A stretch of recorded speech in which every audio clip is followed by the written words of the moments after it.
Now, very good morning to all of you. Welcome to class. So, in this class, we have to start from the topic socio-religious reform, यानी कि सामाजिक धार्मिक सुधार, and chapter number 12, impact of British rule on India. तो part 1 और part 2 इस chapter की already हम लोगों ने complete कर ली है, और this is the third part of this class. Start from the topic socio religious reforms, यानी कि सामाजिक और धार्मिक सुधार. तो इस टॉपिक में यहाँ पर समाज में जो कुरीतियाँ थी, जो सोशल एविल्स थे, और धर्म के नाम पर जो बुराइयाँ थी, जो रिलीजियस एविल्स थे, इन सब का सुधार कैसे हुआ, कौन कौन से ऐसे प्रोमिनेंट लीडर्स थे जिन्होंने सामाजिक और धार्मिक सुधार करने का जिम्मेदारी उठाई, रिस्पॉन्सिबिलिटी उठाई. तो इन सब के बारे में इस टॉपिक में दी गई है, जिसके बारे में अभी हम लोग डिस्कस करेंगे. तो it will take a little time, थोड़ा सा समय इसमें लगेगा, आपको देना होगा, बट एक बार इसे आप कंप्लीट करते हो तो फिर आपको बहुत मेहनत करने की बिल्कुल भी जरूरत नहीं पड़ेगी और कहीं इधर उधर देखने की बिल्कुल भी जरूरत नहीं पड़ेगी. तो यहाँ पर हम लोग लाइन वाइज बिल्कुल जाएंगे, word by word, each and every sentence we have to understand. Okay, so let's we start from this. तो यहाँ पर first of all we have to start from the first line. तो first line में what is given here कि during the 19th century a social reformation began in India, kindle the spirit of nationalism. यानी यहाँ पर बताया गया कि 19th century में यानी 19वीं शताब्दी में एक सामाजिक धार्मिक आंदोलन शुरू हुआ. ठीक है, क्या हुआ? Social transformation began. तो सामाजिक और धार्मिक आंदोलन की जो शुरुआत हुई, इससे क्या हुआ? समाज में बहुत बड़ा बदलाव आया, सोशल ट्रांसफॉर्मेशन हुआ, जिसने क्या किया?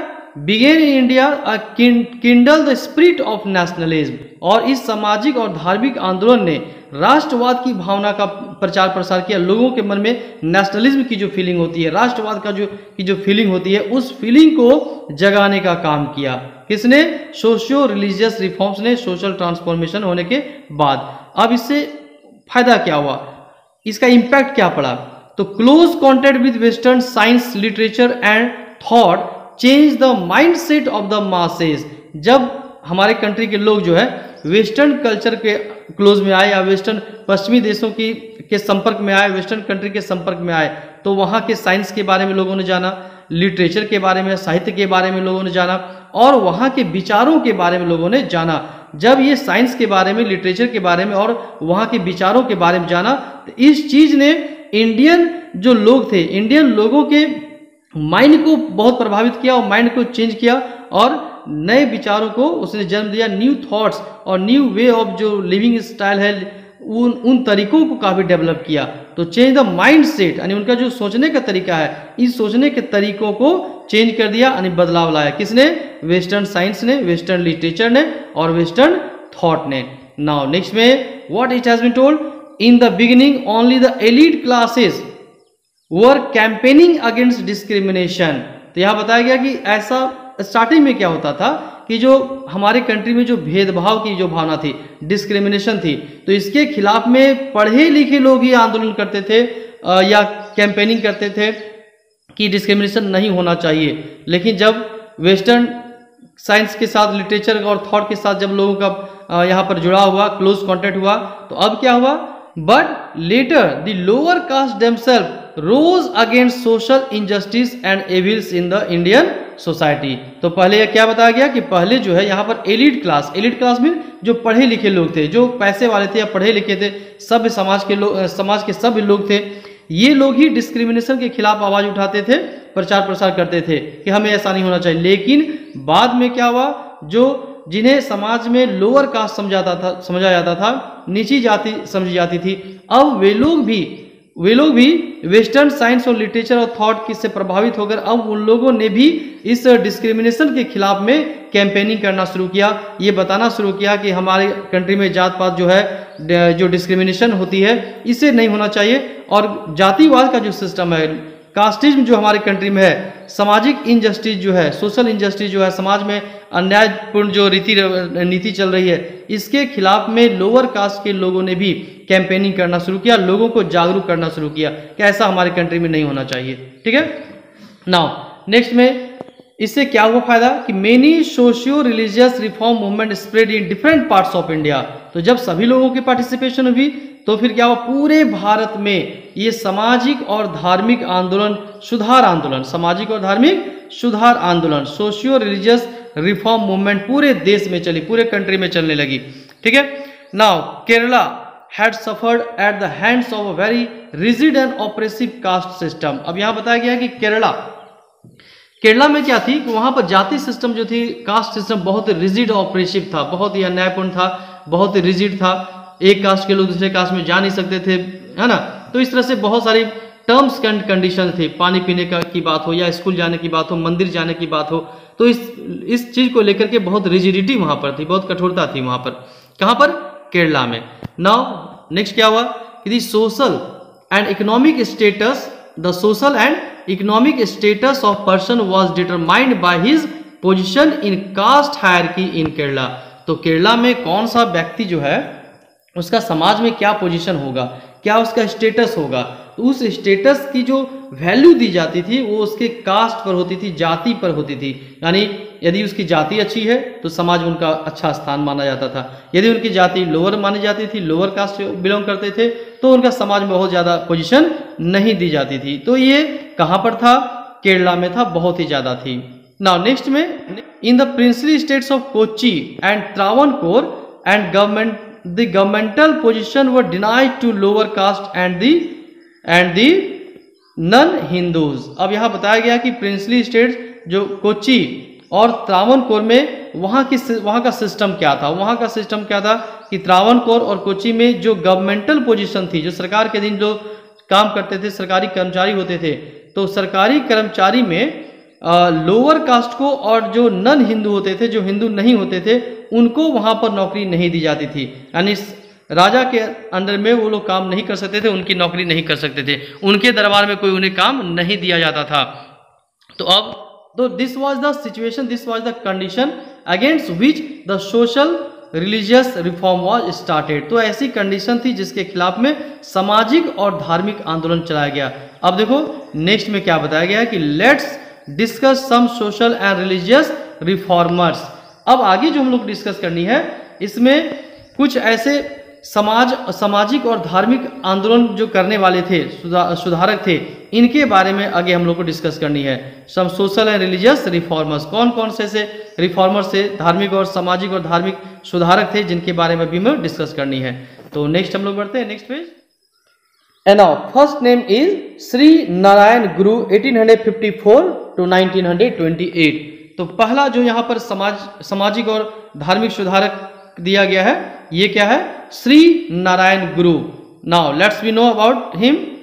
तो Shri Narayana Guru was a great Hindu saint and social reformer.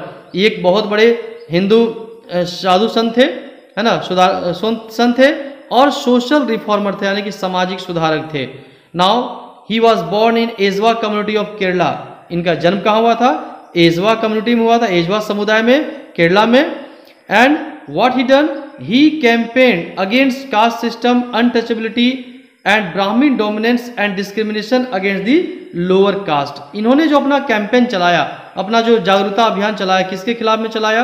Against the caste system, जाति सिस्टम, जाति प्रथा के खिलाफ में। अनटचेबिलिटी, छुआछूत की भावना हमारे समाज में जो थी सोसाइटी में, उसके खिलाफ में। ब्राह्मण डोमिनेंस, यानी कि ब्राह्मणों का जो समाज में प्रभाव था, डोमिनेशन था, तो उसके खिलाफ में इन्होंने जागरूकता अभियान चलाया। And discrimination against the lower cast, और जिन्हें लोअर कास्ट माना जाता था, नीची जाति के लोग माने जाते थे, तो उसके खिलाफ में जो डिस्क्रिमिनेशन होता था, भेदभाव किया जाता था, तो इस भेदभाव के खिलाफ में श्री नारायण गुरु जी ने क्या किया? एक कैंपेनिंग चलाया, जागरूकता अभियान चलाया। Shri Narayan constructed alternate temples and propagated for one god, one caste and one religion। तो उन्होंने क्या किया? देखो वहां पर कंडीशन क्या थी कि जो लोअर कास्ट के लोग थे उन्हें मंदिर में एंट्री नहीं दी जाती थी, टेम्पल से लोग नहीं जा सकते थे। तो श्री नारायण गुरु जी ने क्या किया? अल्टरनेट टेम्पल की व्यवस्था की, यानी उसको उसे छोड़कर एक अलग से टेम्पल बनाया गया, जहां पर ये कहा गया कि अब लोअर कास्ट के लोग भी उस टेम्पल में जा सकते हैं। और उन्होंने इस बात का प्रचार प्रसार किया, प्रोपगेट किया। किसका प्रोपगेट किया? कि हमारा वन गॉड होगा, वन कास्ट है और वन रिलीजन है, एक ईश्वर, एक जाति, एक धर्म। तो इस चीज का प्रचार प्रसार उन्होंने किया। किसने? श्री नारायण गुरु ने। He opposed conversion to other religion as the way of escape from suffering. एक यहाँ बहुत अच्छी बात जानने के लिए है, यहाँ एक बहुत अच्छा एजुकेशन टीचिंग यहाँ इन्होंने दिया है कि यदि आपके पास कुछ प्रॉब्लम है तो उसका आप सॉल्व करेंगे, न कि उससे ही हट जाएंगे। यहाँ पर श्री नारायण गुरु जी ने कहा कि यदि हमारे रिलीजन में यदि किसी तरह कोई कमी है, कोई प्रॉब्लम्स है, कमियां है, तो ऐसा नहीं कि उसे छोड़कर आप चले जाएं, न, उसे आपको रिफॉर्म करनी है, सुधार करनी है। ये कोई तरीका नहीं है कि जो आपके कल्चर में जो सफरिंग्स है, जो प्रॉब्लम्स है, तो इस प्रॉब्लम्स को, इस सफरिंग से आपको एस्केप नहीं करना है, आपको भागना नहीं है, बल्कि उसमें सुधार करना है। और दूसरे धर्म के जो हम लोग चेंज कर लेते हैं, ये चेंज करना इसका कोई इलाज नहीं है, वो कोई तरीका नहीं है एक धर्म को सुधारने के लिए। तो इसका उन्होंने विरोध किया कि धर्म परिवर्तन या धर्म छोड़कर जाना, ये इसका इन्होंने विरोध किया। ठीक है, now Shri Narayana Guru completed. Now next reformer was Jyotiba Phule. तो Jyotiba Phule was a social reformer of Maharashtra who founded the Satya Shodhak समाज। तो ज्योतिबा फुले अगले समाज सुधारक के बारे में यहाँ पर दी गई है, जो कहाँ के थे, महाराष्ट्र के थे। और उन्होंने क्या किया, उन्होंने सत्य शोधक समाज की स्थापना की। अब ये कैसा समाज था, an organisation that worked for upliftment of low and oppressed classes, यानी कि सत्य शोधक समाज जो थी, ये एक ऐसी संस्था थी जो समाज में दबे कुचले लोग थे, उनके उत्थान के लिए, उनके अपलिफ्टमेंट के लिए काम करती थी। कौन, Satya Shodhak Samaj. Who founded, Jyotiba Phule. Now next one, Phule considered education as a means of liberation and started a special schools for the unprivileged class. तो ज्योतिबा फुले ने क्या किया, उन्होंने, उनका क्या मानना था, यहां पर भी ये भी जानना जरूरी है। तो ज्योतिबा फुले ने कहा कि एजुकेशन यदि आप लेते हो, यदि आप शिक्षित होते हो, तो शिक्षा एक ऐसी चीज है जो आपको हर परेशानी से आपको दूर करेगा। ये जो हमारी डिस्क्रिमिनेशन है, इससे भी आप निजात पा सकते हैं। और इसी के लिए ज्योतिबा फुले ने क्या एस्टैब्लिश किया, स्कूलों को एस्टैब्लिश किया, स्पेशल स्कूल बनाया गया। किसके लिए, अनप्रिविलेज क्लास के लिए, यानी वैसे क्लासेस के लिए जिसको कोई सुविधा नहीं है, या यहाँ पर इंडिकेट किया गया है लोअर कास्ट के लिए, कि लोअर कास्ट ऑप्रेस्ड क्लास जो भी थे, उनके लिए ज्योतिबा फुले ने सेपरेट स्कूल को एस्टैब्लिश किया। And he was successful in creating awareness about the miserable condition of the lower cast. और इस काम में काफी हद तक ज्योतिबा फुले जी सक्सेसफुल रहे। किसके लिए, creating awareness about the miserable condition of the lower cast. यानी लोअर कास्ट के या लोअर कास्ट थे या ऑप्रेसिव जो लोग थे, इनका जो शोषण हो रहा था, इनके खिलाफ जो जागरूकता अभियान चलाया, इनमें काफी हद तक ज्योतिबा फुले सक्सेसफुल रहे। He campaign for the removal of untouchability and upliftment. और उनका जो पूरा जीवन था, वो अपने जीवन को किसमें लगाया, रिमूवल ऑफ अनटचेबिलिटी, यानी छुआछूत की भावना हमारे समाज में जो थी, इस छुआछूत की भावना को समाप्त करने में, फिनिश करने में उन्होंने अपना जीवन लगाया और काफी कैंपेनिंग किया। And upliftment of lower caste, और जो लोअर कास्ट थे उनके विकास के लिए, उनको आगे लाने में, अपलिफ्टमेंट में काफी काम किया। Took the form of an anti ब्राह्मण मूवमेंट। और ये जो कैंपेनिंग उन्होंने चलाया अनटचेबिलिटी को हटाने के लिए और लोअर कास्ट को अपलिफ्टमेंट करने के लिए, ये आगे चलकर एक आंदोलन बना, एक बहुत बड़ा मूवमेंट के रूप ले लिया। कैसा मूवमेंट, एंटी ब्राह्मण मूवमेंट, यानी ब्राह्मणों के खिलाफ किया जाने वाला मूवमेंट, आंदोलन के रूप में ये आगे जाकर तब्दील हो गया, चेंज हो गया। नाउ नेक्स्ट हम लोग यहाँ पर देखेंगे डू यू नो सेक्शन में, what is given in do you know section.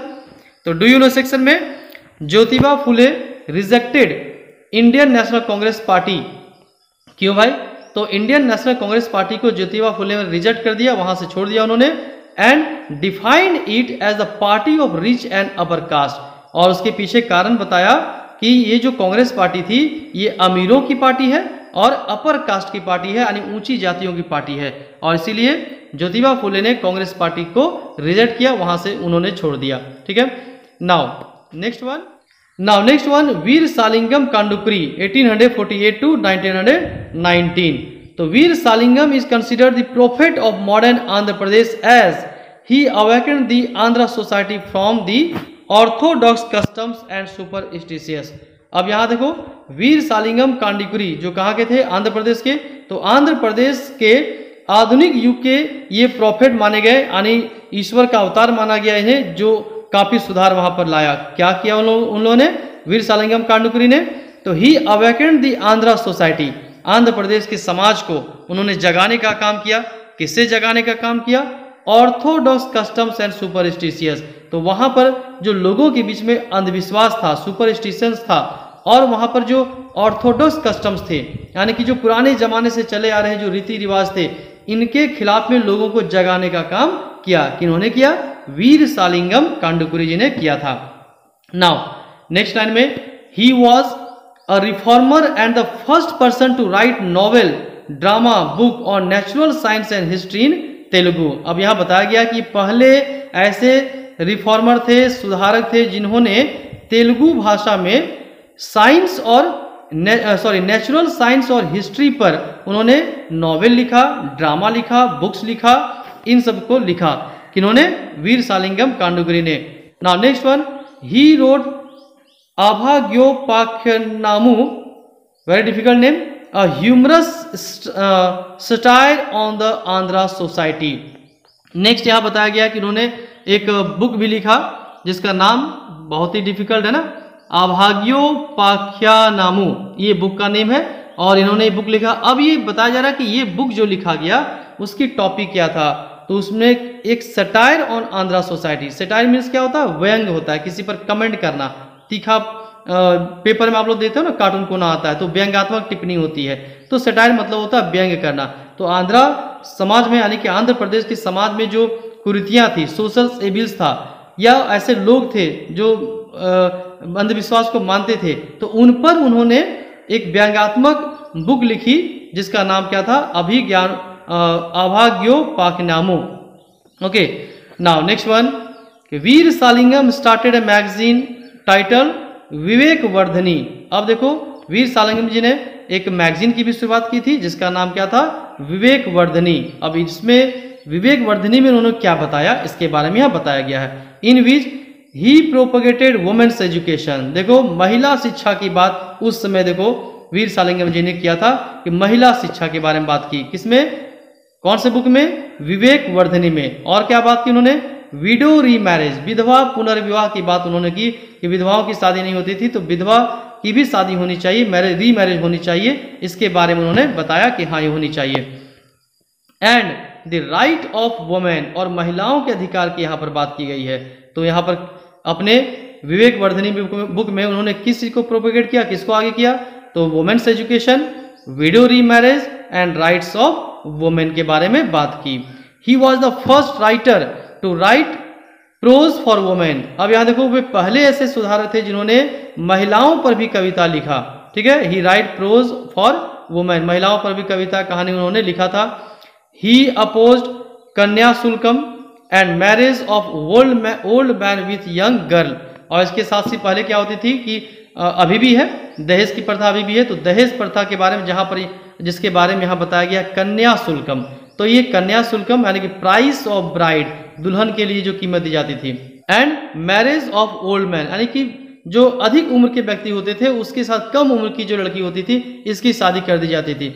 इस चीज का भी उन्होंने विरोध किया। तो कन्या शुल्कम और marriage of old man with young girl, इन चीजों का वीर सालिंगम ने बहुत ज्यादा अपोज किया, विरोध किया। तो नेक्स्ट रिफॉर्मर के पहले एक यहाँ पर क्या दी गई है, डू यू नो है, Veera Salingam arrange the first ever widow remarriage in 1881। Very very important, यहाँ बताया गया 1881 में वीर सालिंगम ऐसे व्यक्ति थे जिन्होंने फर्स्ट टाइम, पहली बार विधवा पुनर्विवाह का आयोजन किया, यानी कि किसी विधवा की शादी इन्होंने कराया। Now next reformer is Periyar EV Ramaswamy 1879 to 73। So now let's we know about Periyar EV Ramaswamy. तो Periyar EV Ramaswamy born in Erode town of Tamil Nadu, Tamil Nadu के एरोड टाउन में इनका जन्म हुआ था। क्या थे वे?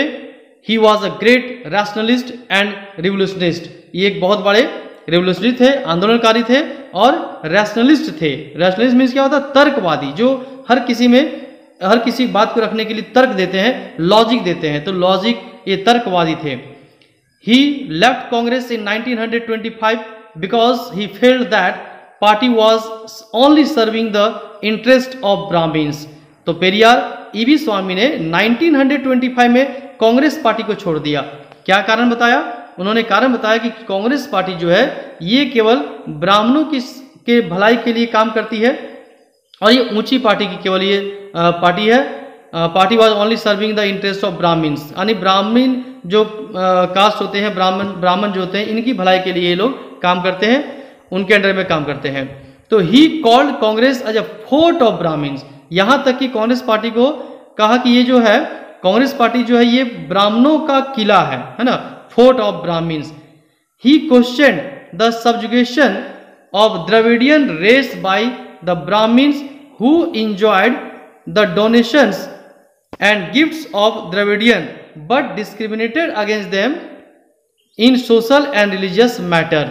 तो यहाँ पर इन्होंने एक प्रश्न उठाया है, ही क्वेश्चन सब्जुगेशन, यानी कि जो अत्याचार हो रहा था, जो अन्याय हो रहा था, किस पर? इनका कहना है कि ब्राह्मण जो थे ये द्रविडियन लोग पर जो है ये इन पर अन्याय करते थे और इनका शोषण करते थे। हालांकि इनसे डोनेशन भी लेते थे, गिफ्ट्स भी लेते थे, बट इनके साथ डिस्क्रिमिनेशन करते थे। इन्हीं से डोनेशन भी लेते थे, इनसे कुछ गिफ्ट भी लेते थे और साथ ही साथ इनके साथ द्रविडियन जो थे इनके साथ डिस्क्रिमिनेशन की भावना रखते थे, भेदभावपूर्ण नीति को फॉलो करते थे। कहाँ पर? इन सोशल एंड रिलीजियस मैटर, सामाजिक और धार्मिक बातों पर, सामाजिक और धार्मिक मैटर पर। नेक्स्ट में Periyar was a strong supporters of Dravidian culture and launched a self-respect movement। तो पेरियार ईवी रामास्वामी जो थे एक द्रविडियन को काफी रिस्पेक्ट देते थे, द्रविडियन कल्चर को, और द्रविडियन कल्चर को रिस्पेक्ट दिलाने के लिए इन्होंने एक लॉन्च किया, एक मूवमेंट को लॉन्च किया जिसका नाम था सेल्फ रिस्पेक्ट मूवमेंट, आत्मसम्मान की आंदोलन। कब ये स्टार्ट किया इन्होंने? 1925 में। And he propagated the principles of nationalism, self-respect, women's right and eradication of caste system। और किन बातों को लेकर इन्होंने अपना मूवमेंट को आगे किया?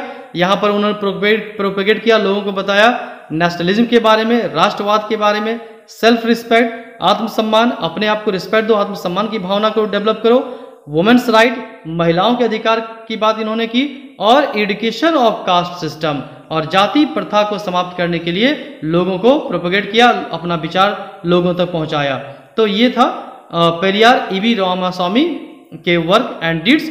Now next we have to see, next reformer is Swami Dayanand Saraswati. उनका क्या योगदान था सोशल रिफॉर्म्स में और रिलीजियस रिफॉर्म्स में? Now Swami Dayanand Saraswati was a great sage, a philosopher, scholars and social reformers। तो वो बहुत बड़े एक दार्शनिक थे, साधु संत थे और एक समाज सुधारक भी थे, विद्वान थे। He was born in Brahmin family in 1875। तो 1875 में एक ब्राह्मण परिवार में इनका जन्म हुआ था। And he established Arya Samaj society, और उन्होंने जिस सोसाइटी का निर्माण किया था, इस्टेब्लिशमेंट की थी, उसका नाम क्या था? आर्य समाज। तो आर्य समाज सोसाइटी, इसका मतलब होता है आर्य समाज। आर्य मीन्स क्या होता है? नोबल, सभ्य लोग। तो आर्य समाज मीन्स सभ्य लोग या सभ्य समाज। कहाँ पर इन्होंने स्टैब्लिश की? बॉम्बे में, और लेटर एट लाहौर, और बाद में लाहौर में भी आर्य समाज की स्थापना स्वामी दयानंद सरस्वती जी ने की। He believed one god and propagated the message of back to Vedas. अब इनका मैसेज जानना है कि उनका संदेश क्या था लोगों के लिए, तो उनका और किन बातों को लेकर वे आगे बढ़े, किन चीजों को उन्होंने प्रोपेगेट किया।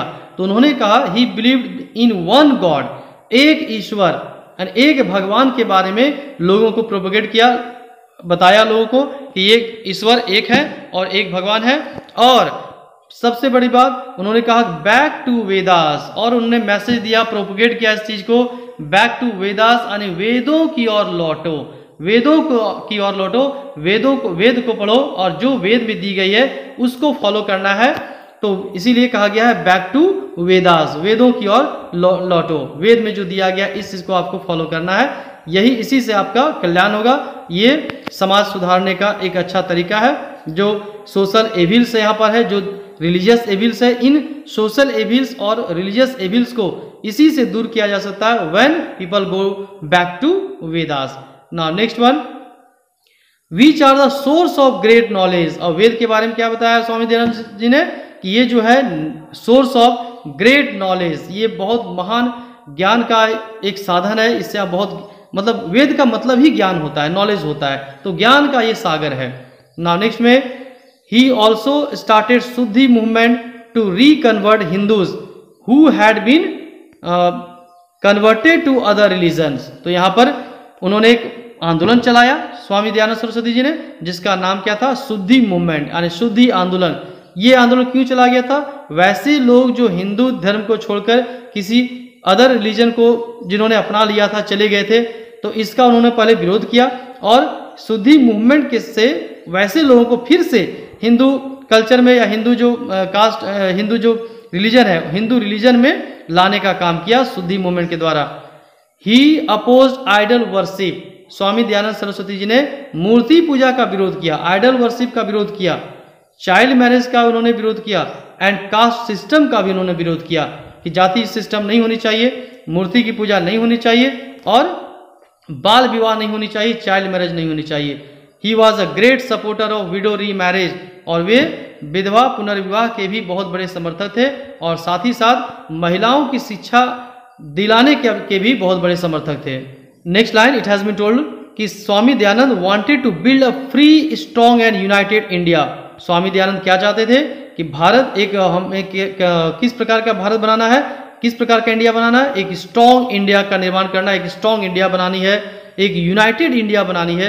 जो धर्म के नाम पर, जाति के नाम पर जो देश अलग अलग में बटे हुए हैं, तो इस चीज को हटाना है और देश के नाम पर सभी को एक करना है, रिलीजन एक करना है और सभी को यूनाइट करना है। तो एक यूनाइटेड इंडिया बनाना उनका एक सपना था और build free strong and united India यानी फ्री करना था, इंडिपेंडेंट यानी जो हमारा ब्रिटिश का अंग्रेजों की जो गुलाम थी, तो अनेक सिंपली कहा जाए तो देश को आज़ाद कराना और देश को स्ट्रांग बनाना और देश को एक करना, इनका एक उद्देश्य था, ये चलाना चाहते थे। और इसी कारण से ये स्वामी दयानंद सरस्वती जी ने बहुत सारे सोशल और रिलीजियस रिफॉर्म को भी चलाया और देशभक्ति की भावना को भी इन्होंने काफ़ी ज़्यादा इंक्रीज किया। These social and religious reforms prepared a background for nationalist movement of India.